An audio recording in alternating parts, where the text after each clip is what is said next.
Hare Krishna, Krishna Krishna, Hare Hare. Hare Rama, Rama Rama, Hare Hare. Hare Krishna. As far as I remember, last time I was here was with His Holiness Bhakti Charu Swami Maharaj. Is that right? That's before COVID. So that must have been what? When was that? 2017, not so. Huh? 2018, was it? That's quite a long time. Quite a long time. Hardly a flash in eternal time. In this talk, I'm going to go back to 1969. Many of you present here were not present in your present body in 1969. Well, if you all laugh, you can't hear what I'm going to say. You weren't present in your present body in 1969. And we tend to think of our existence as beginning at the time of our birth in this body. This body, which I'm presently incarcerated in, was born, so I'm told, in 1957. It's probably true. I can't remember, but that's what they say. And if I think of, or I hear some information from the 1940s or 1950s, it seems somewhat unreal, as if I have no connection with it.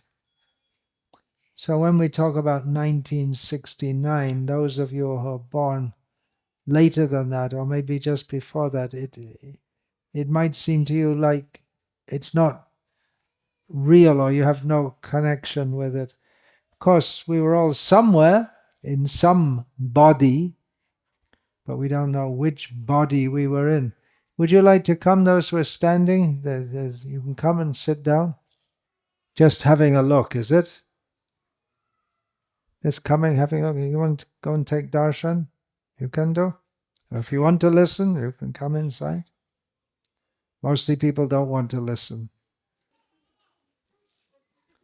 1969, Back to Godhead magazine. Srila Prabhupada was preaching Krishna consciousness in America. And most of the people coming to him were from a hippie background, of which you can get some idea of the hippies and of how Srila Prabhupada was dealing with them and giving Krishna consciousness to them. You can get some idea of that from the Srila Prabhupada Lilamrita and from other books, biographical books about Srila Prabhupada. So I'm going to read something from a 1969 Back to Godhead magazine. It's very simple English. The words are very simple, but I'll have to translate it for you. What does that mean? Does that mean that you don't know simple English? I think everyone seems to be understanding what I'm saying. But this is hippie language. Common words, but used in a different context to that which you're used to. So the beginning of this is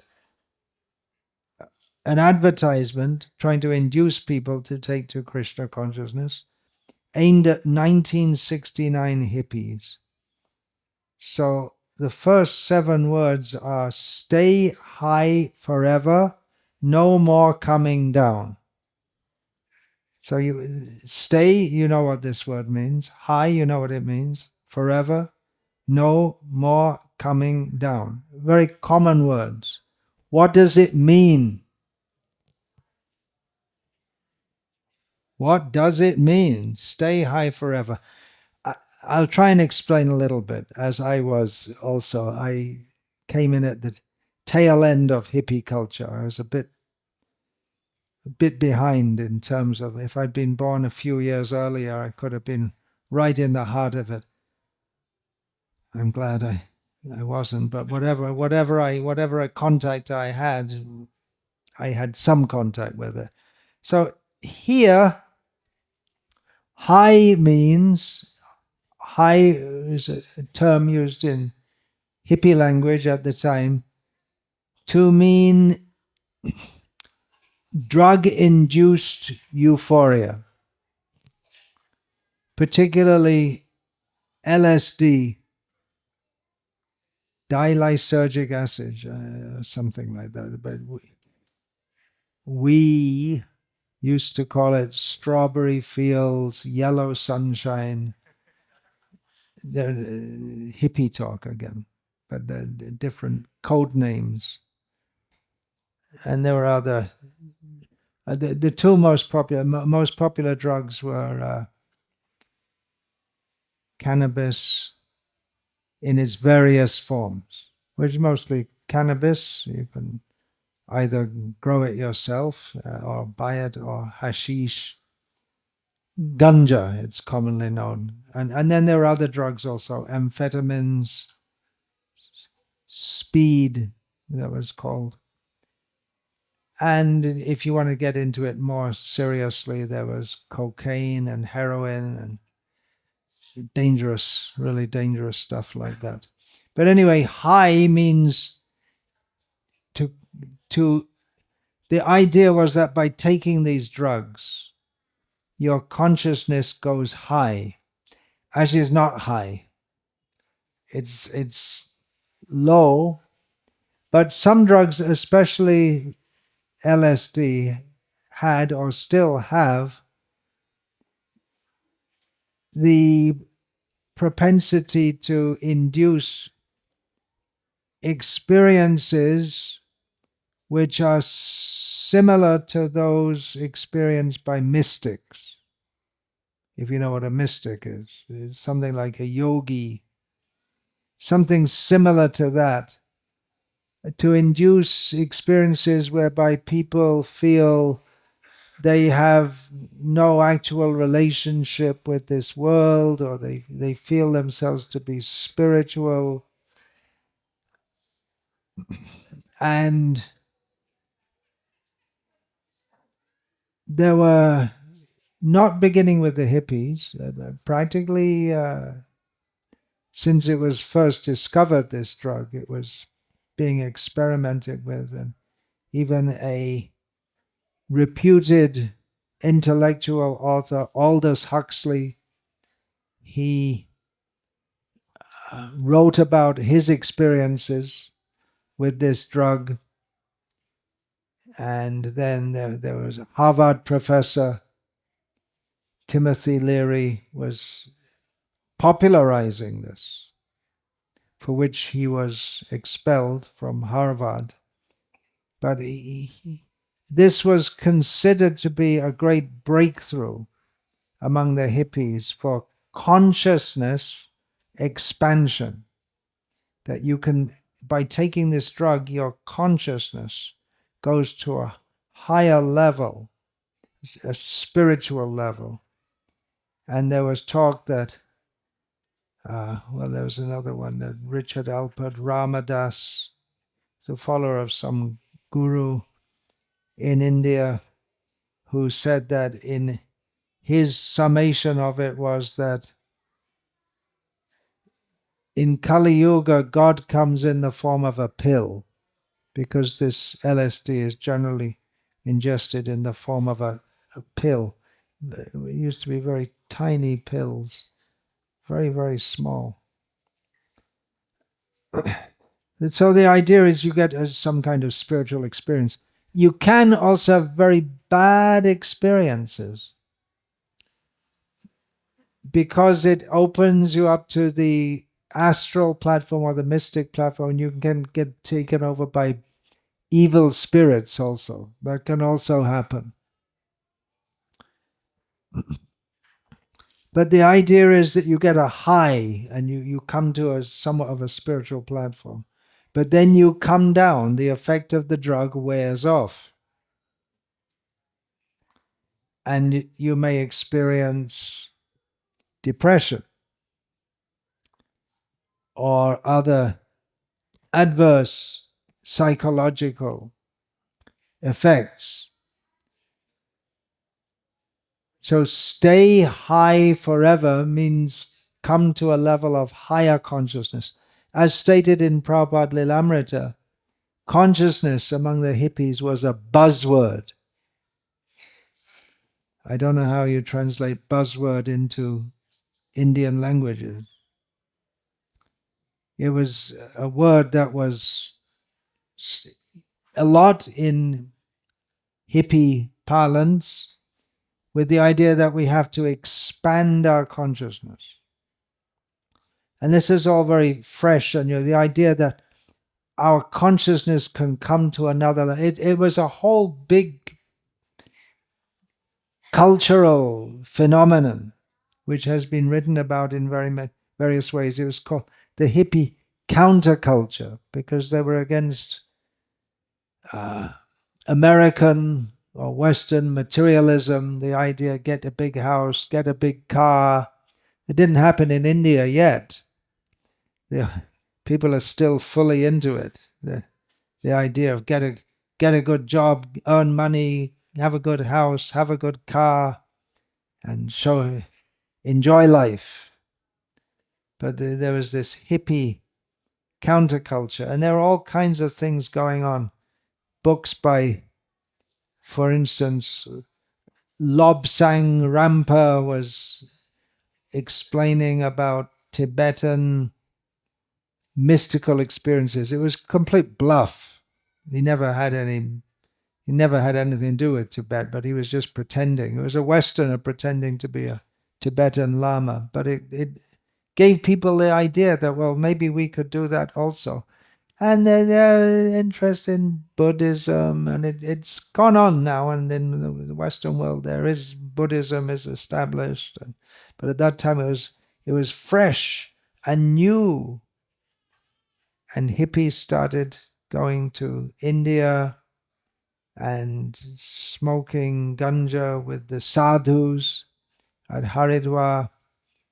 So there was a lot of optimism that we'll come to a better level of consciousness, and we'll make the world a better place instead of all this meaningless wars. At that time there was the Vietnam War going on also, and the young men didn't want to get sent to Vietnam to get killed. It's highly likely you're going to get killed. They were being drafted. That means by force they were sent to fight. Why this? What's the point of this war? What is the aim and objective of the war? No one knew, but there's a good chance you come back dead. You get brought back with an American flag draped over your coffin. There ain't no time to wonder why, we're all gonna die. So there was this idea of Eastern spirituality and coming to a higher level, and mixed up with it was drug use and free sex. A common slogan at that time was "Make love, not war." And make love doesn't mean just feel nice towards others, but it means have sex. Make love, not war. And Srila Prabhupada came in the midst of all this. And after a short time of giving Krishna consciousness to others, he gave them charge of Back to Godhead magazine, which he had started in India, started and stopped, and now he wanted to continue it in the West, and he gave it to his Western disciples. And they had the idea to present Krishna consciousness in language which their contemporaries could relate to. So the first appeal in this advertisement for Krishna consciousness was stay high forever. In other words, you go up by Krishna consciousness and you don't come down again. You remain at a high level forever. And you don't need... That was a big thing. Many people would ask Srila Prabhupada, well, what about drugs? And Srila Prabhupada said, no drugs. You don't need drugs. They're not good. And many hippies had a hard time believing that because they thought, well, drugs are great. So stay high forever, no more coming down. Then the next line is practice Krishna consciousness. This term, Krishna consciousness. Again, now you're used to the term Krishna consciousness. You've heard it many times. Srila Prabhupada used this term. Maybe it was with respect to the talk of consciousness, higher consciousness, spiritual, a lot of talk of consciousness among the hippies. And Srila Prabhupada related that to the verse by Rupa Goswami, in which he talks about Krishna Bhavana. How does that verse begin? Krishna Bhakti Rasa Bhavita Matihi Kriyatang Yadi Kutopi Labhyate Tatra Lolyam Api Mulyam Ekalam Janma Koti Sukritaya Nalabhyate. An important verse from Rupa Goswami, which says that he's talking about Krishna Bhavana. So this translates as Krishna consciousness. So Rupa Goswami says that if Krishna consciousness is available anywhere, you should get it somehow or other. If it's available for sale, this was exactly the term used, then you should purchase it. And what is the price? The only price you can pay for it is greed to have it. And it cannot be had by any amount of pious activities even in innumerable births. So based on this, Srila Prabhupada had the term Krishna consciousness. Now, this was intriguing to the hippies because they knew the word consciousness, but they didn't know the word Krishna. And they were interested in all kinds of alternative consciousness. But it's something from India. And at that time, they were interested in spiritual things from India. And there were so many cheaters, Cheaters, cheaters, so-called gurus going from India to America. And some were very big and successful in attracting many young people to them. But they're all rascals and cheating people, not giving the real thing. But there was interest in that. So they stay high forever, no more coming down, practice Krishna consciousness, expand your consciousness by practicing the transcendental sound vibration. This word transcendental had been popularized by one guru, so-called guru, who was popular in America, who was promoting what he called transcendental meditation, or TM for short. There was nothing transcendental about it. Some breathing technique and relaxation technique, and mostly what goes on in the name of meditation.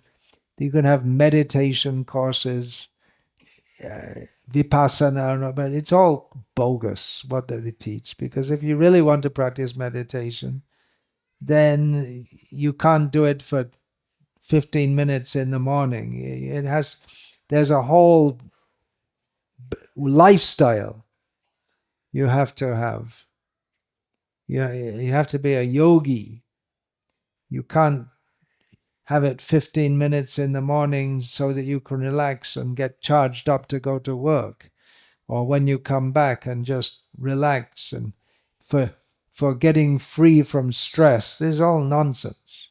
But the word transcendental had been popularized, and it's an important word which we can use in English for describing the state which in Bhagavad-gita Lord Krishna describes Trigunya Vishaya Veda Nistrigunya Bhavarjana, the stage of Nistrigunya, beyond the three modes of material nature.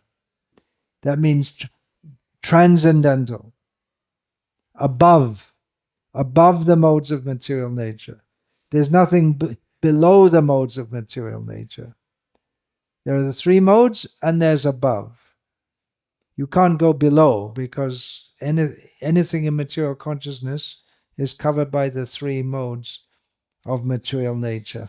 So expand your consciousness by practicing the transcendental sound vibration. Hare Krishna, Krishna Krishna, Hare Hare, Hare Rama, Rama Rama, Hare Hare.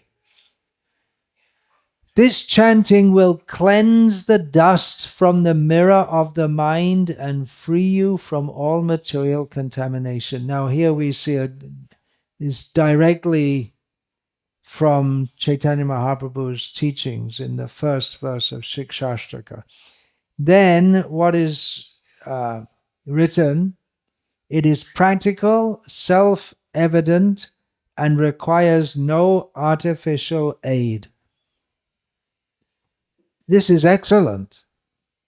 And this is how Srila Prabhupada was preaching. It is practical. Because if we hear about yoga practices,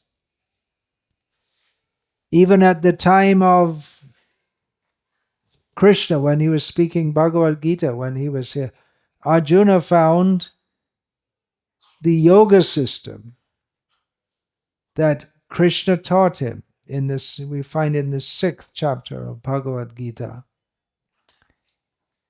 Arjuna found it impractical.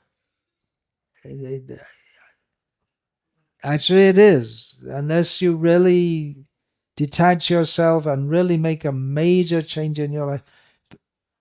To practice yoga as Krishna taught, it's not possible. But even then, it's not practical for the present age because it takes so much time. And again, it's not practical because prayanal payusha sabya kalavasmin yuge janaha manda sumanda matayo manda bhagya hi upadrutaha. Because people in Kali Yuga, their symptoms are, they're short-lived, which means they can't practice yoga, which yoga meditation, just like we find various munis and yogis, they used to do for thousands of years. But if you only live for 60, 70, 80 years, how are you going to do it? So, prayana sabya, kalavasmin yogajana, manda, the people are very dull. They're very dull-headed, bad luck, and their mind is always disturbed.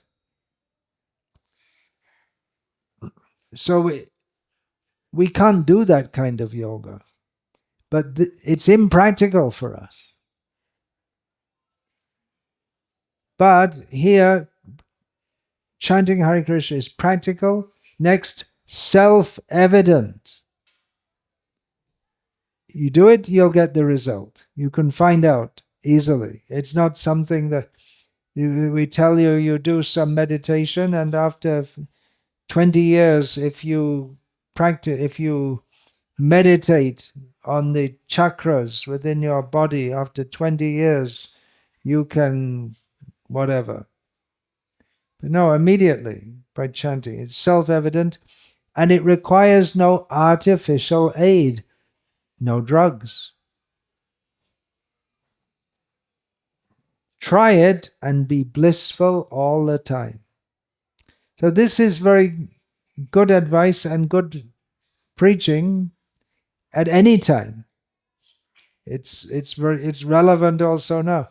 If we say, if you want to approach someone in Bengaluru in 2025 and go up to them and say, stay high forever, no more coming down, they may wonder, what are you talking about? Go to one of those high-rise buildings and get stuck in the lift. Maybe. What do you mean? But this, it is practical, self-evident, and requires no artificial aid. Try it and be blissful all the time. So this we can tell anyone, anywhere, anytime. You can be blissful all the time by chanting Hare Krishna. Now, the next line is turn on. This is taken from, I was mentioning this Timothy Leary, who was he was a Harvard professor. He was experimenting with LSD and other psychotropic drugs. And he thought, hey, this is great. We should popularize this. For which he was removed from Harvard University. But he became a leader among the hippies. He's mentioned in the Srila Prabhupada Lilamrita, even though he was much older than most of them. Well, he was older than, hippie age means under 30, but he was a Harvard professor. So his slogan was, turn on, tune in, and drop out.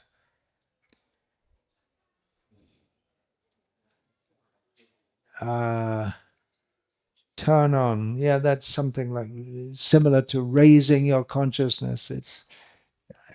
It's a bit difficult to explain exactly what the idea is there behind that. It's a bit vague, but the idea is that you should, again, the idea is turn on, like they used to turn on a television, for instance, and then all of a sudden there's nothing on the screen, and then there's something on the screen, and you have to turn it on. Nowadays you don't turn on, that you turn a switch. Nowadays you press a button. Or you don't use television at all. Television's out of date. You couldn't imagine that television would be out of date. But turn on, it means to all of a sudden there's something on your screen, and you're getting some kind of experience. All of us. So turn on. And then after turn on through music, dance, philosophy, science, religion, and prasadam, spiritual food. So it sounds very intriguing to the hippies. Then turn on, tune in. This is again taken from outdated technology. Tune in means there used to be radios in which you get a radio set, you get a wireless set about this big, and like this, and then there's a band which you can see, and you have to fiddle with the switch, and according to the wavelength you pick up different radio stations, and there's short wave, medium wave, long wave, and you tune in, and if you can get tuned in on one station, and then you move the knob, and then you get to another station, and you can get different radio stations from different parts of the world. So tune in, that means everyone's on the same wavelength. All the hippies are getting into the same wavelength, so tune in. Get into this. Get into the hippie vibe. That was what Timothy Leary was promoting. So tune in.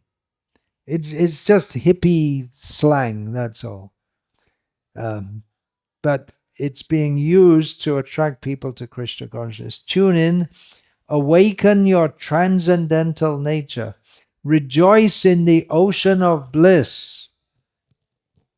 Sounds good in 1969 and in 2025. The process of Sankirtan, chanting of Hare Krishna, Krishna Krishna, Hare Hare, Hare Rama, Rama Rama, Hare Hare, brings about transcendental ecstasy. So the word transcendental was known to the hippies. Ecstasy, yeah, not so well known, that word. Later they made a drug, or later a drug called ecstasy. Not ecstasy.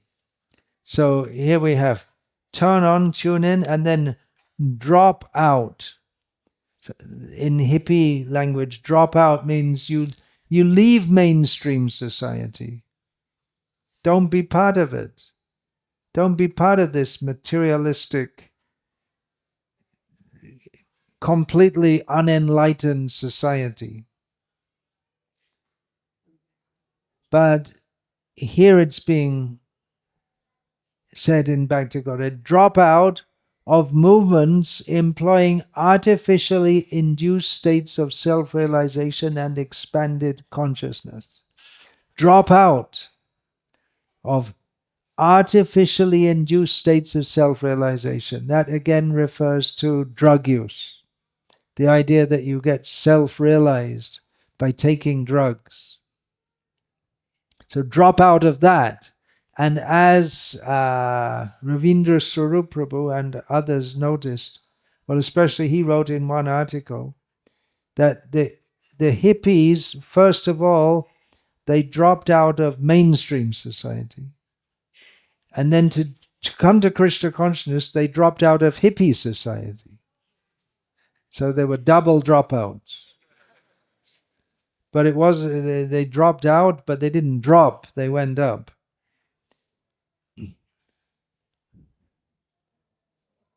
Of self-realization, drop out of movements employing artificially induced states of self-realization and expanded consciousness. Such methods only lead to spiritual laziness and chaos. Spiritual laziness and chaos. Laziness, that's a symptom of Kali Yuga, isn't it? Symbol of, it's a characteristic of the mode of ignorance, tamo guna. People want spiritual realization without undertaking the practices necessary. They want it very easily. Alasya, laziness. Spiritual laziness and chaos. Within our own minds there's chaos from taking drugs. And to relate that to the teachings of Shastra, Shruti Smriti Puranadi Pancharatra Vidhing Vina Aikantiki Hare Bhakti Utpatayaiva Kalpate. And he's supposed to be devotion to Krishna, which is not as ordained by Shastra, simply creates disturbance in society. Chaotic condition, when all kinds of things are promoted in the name of spiritual consciousness or Krishna consciousness. So it leads to chaos. Then more hippie talk. End all bring downs. Bring down.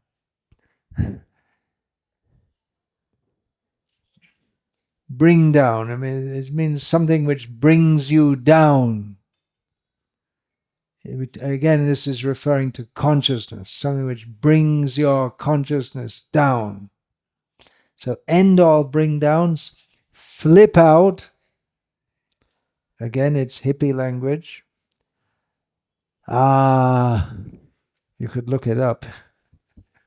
What does it mean exactly? Flip out means go, something like go crazy. It can mean getting very angry also. That was an earlier usage of it. But in hippie language, it means something like going crazy. And to be crazy in a hippie kind of way was considered lose control emotionally, often during shock, anger, excitement, or stress. Yeah. So people would flip out by taking drugs. They would lose control emotionally.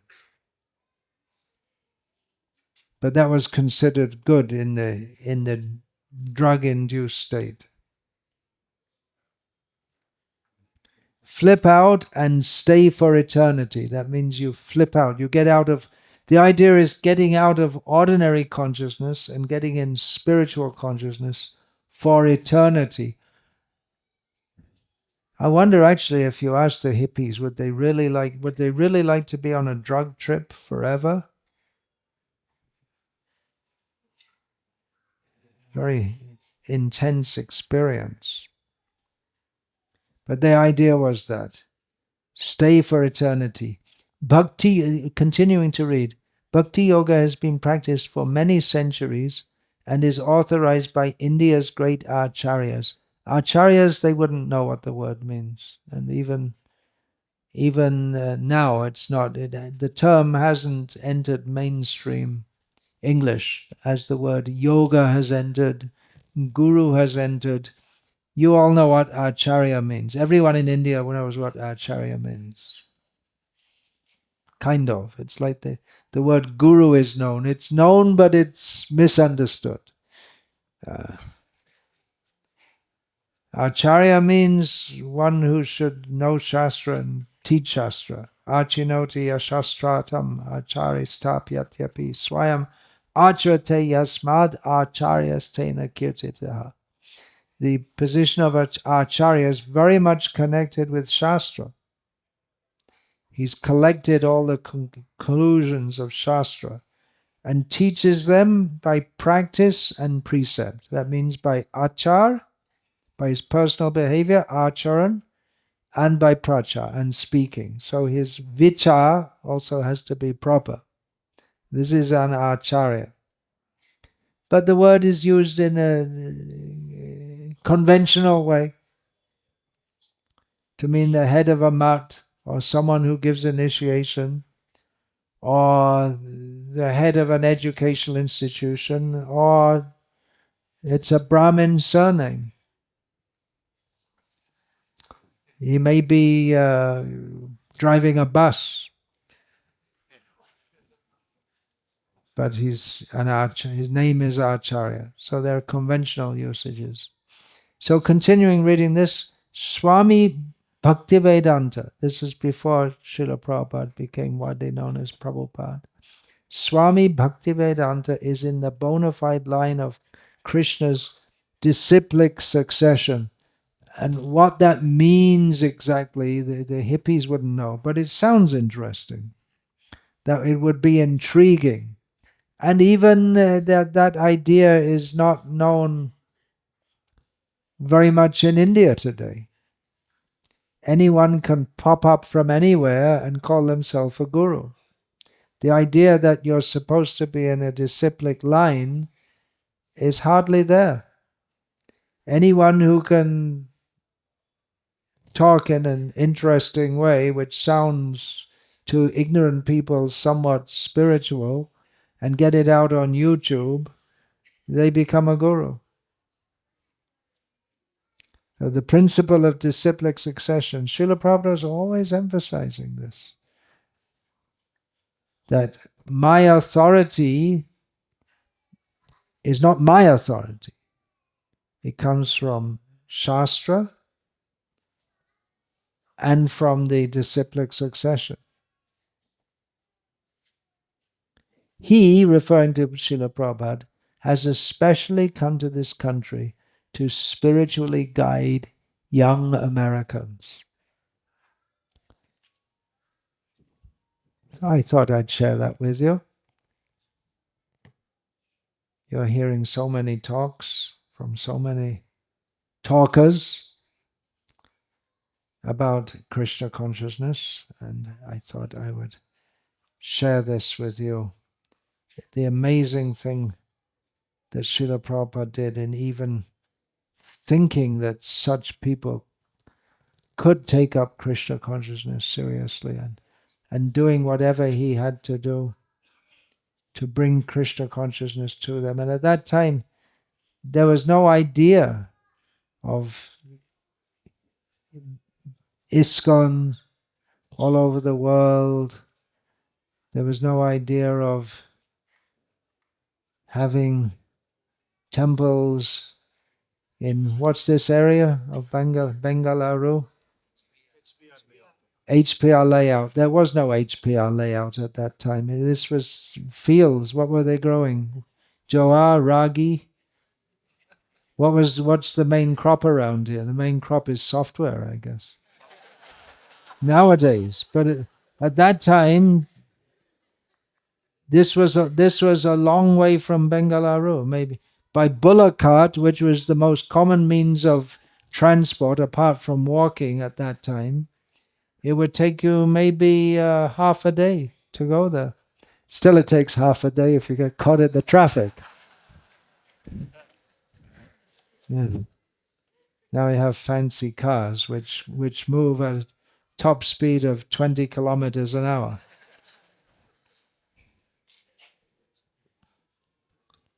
Yeah, it's changed so much. Bangalore used to be such a nice city, so we're told. Not now. It's another polluted city full of stress, and people are not happy. Even materially, there's no peace or satisfaction. Everyone's disturbed. So there was no idea in the hippies' minds of what was to come. Varnashram, communities, sets of Bhagavatam being distributed, Gurukuls. Well, actually, there's no idea of Gurukul in ISKCON today. Well, sometimes they open some schools, which they call Gurukul, but as Srila Prabhupada wanted it, practically it's almost non-existent. Srila Prabhupada had a great vision. The hippies could hardly imagine. They were just beginning.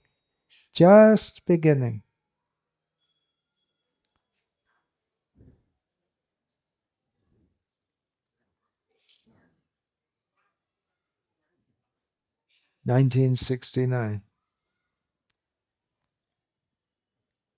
Who can think back to 1969? What about our Guru Prasad? What were you doing in 1969? What were you doing in 1969? Going to school? You were studying architecture. Just completed architecture. So you're quite a bit older than me. In 1969, I was a kid at school. That's all. Krishna consciousness. Srila Prabhupada's first disciples came to London in the latter part of 1969. Never heard of Krishna. Even the idea that we're born again, I never even heard of it. I don't think I'd even heard of it at that time, of reincarnation. Nowadays, children growing up in the West, they might have heard of it. It's quite possible. They don't take it seriously. People don't take it seriously in India either, even if they're Hindus. If they took it seriously, they wouldn't live life the way they do. People used to take it much more seriously. They used to be afraid of, as Srila Prabhupada writes in that purport to Bharata Bhumite Hoila Manusha Janmaja, in that purport, Srila Prabhupada writes that people in India are afraid of sinful activities like meat eating, gambling, intoxication, illicit sex. They're not afraid now. They're not afraid of sinful reaction. That's gone to a large extent. So there's a lot of work to do. Hare Krishna. Any question about this? There's a question. Hare Krishna Maharaj, Danat Pranam. Maharaj, you just mentioned that Prabhupada, the vision that Prabhupada had for Gurukuls, that is non-existent in ISKCON now. Largely, not much existent. Okay, so what is Prabhupada's vision for Gurukul? How he wants it to be? I am from teaching background, so I'm just asking so that I can try to help my friends. Well, I tell you what, I have a book which should be published in a month or so called The Mood and Mission of Srila Prabhupada, in which I've collected many, many instructions of him on many topics. You can see it in there. The basic idea is that young boys, not girls, should be trained in Krishna consciousness. According to the instructions of Prahlad Maharaj, Kaumara acharet pragyo dharman bhagavataneha durlabhang manusham janma tadapya dhruvam artadam. From the beginning of life, Krishna consciousness should be taught to young boys, because human life is very valuable in as much as we can pursue Krishna consciousness, but it's also very short. So they should be trained in Krishna consciousness with the idea that in future they can be preachers of Krishna consciousness. No government curriculum. Prabhupada is very clear about that. Even when some of his disciples suggested introducing, Prabhupada said, no, never do that. Did you know that? No. Does anyone know it? No. Anyway, you might learn some things if you read this book.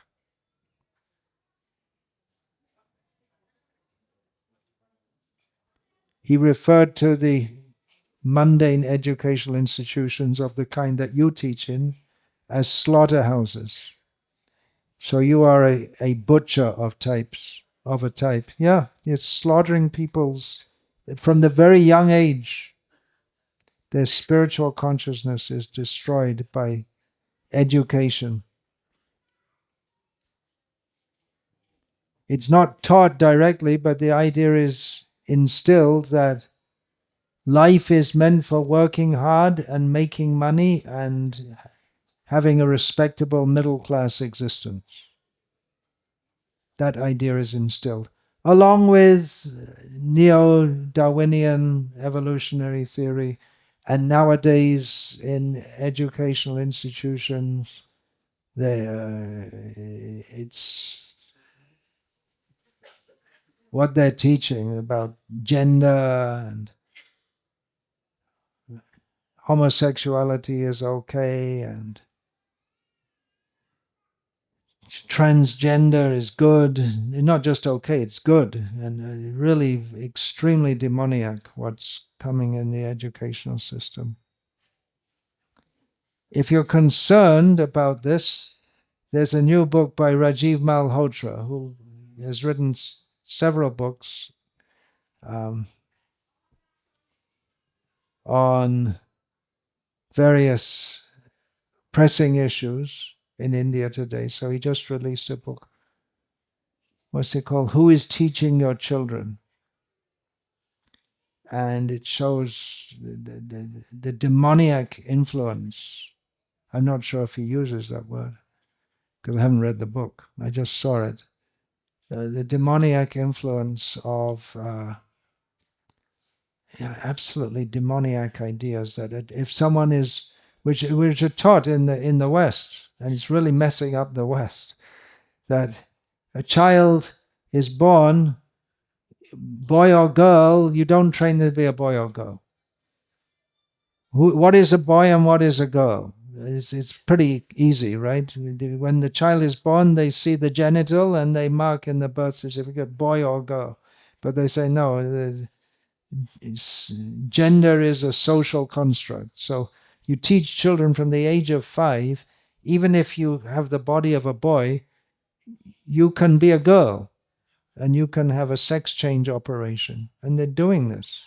They're doing this. It's very, very demoniac. And they're bringing this into India also. Do you know about that? Maybe you're from an older generation. But it's bad enough even without that.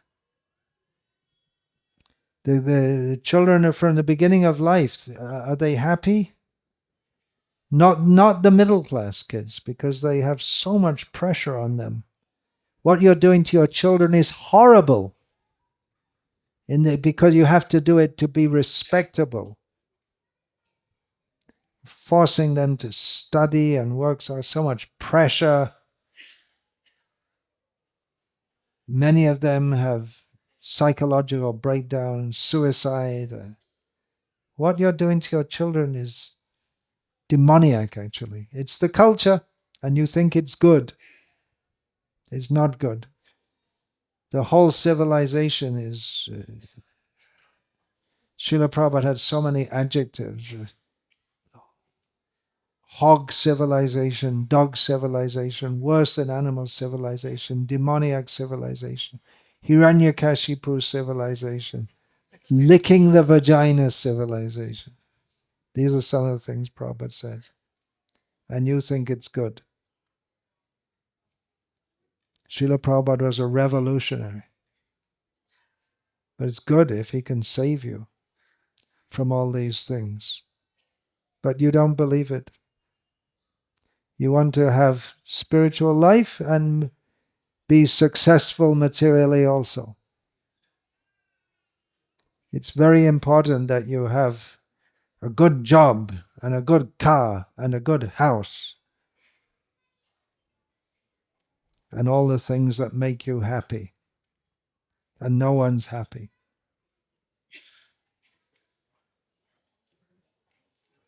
Anyway, don't worry. I'm leaving here. You can forget what I say, and someone else will come and make you laugh. That's the main reason to come to a talk in a Hare Krishna center, isn't it? You hear some nice talks, and then you laugh, and there's a few jokes, and that's the purpose of the talk, right? The good speaker is one who can tell a shlok, tell a joke, and then you feel nice, and you walk out. Hare Krishna. You have a question. How long are we going to go on with this? Yes. One last question, okay. Hare Krishna Guru Maharaj, please accept my humble obeisances onto your lotus feet. My question is, these days many parents are not willing to send their kids to Gurukul. Well, they're not willing. There is no Gurukul to send them to anyway in the first place. Like I saw one Gurukul is there in Bhopal. I saw one ISKCON Gurukul is there in Bhopal or somewhere in the part of North India, where I tried to convince my own family, but they are like, no, my kids should be more materially engaged, etc., etc. So what's the question? How to convince people to join Gurukul? If you find out, let me know.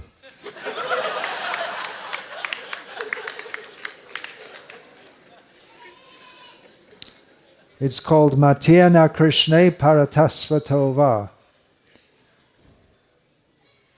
Krishna consciousness as much as I like it. All right, we'll finish there. All right, sounds like one. Who's speaking? Okay. Hare Krishna Maharaj. Maharaj, I had only one last question. Can I ask Maharaj? That's a question already. See, I can make you laugh also. Yes, Maharaj. Maharaj, my question was, we are very indebted to Srila Prabhupada and Guru Maharaj. What we can do for them? What service we can do to please Guru Maharaj and Srila Prabhupada? You can ask your Guru Maharaj, whoever that may be. to Srila Prabhupada Maharaj? Please Srila Prabhupada by following his instructions. Thank you for hosting me. Thank you for all of you for being in Krishna consciousness and bringing others to Krishna consciousness. Hare Krishna.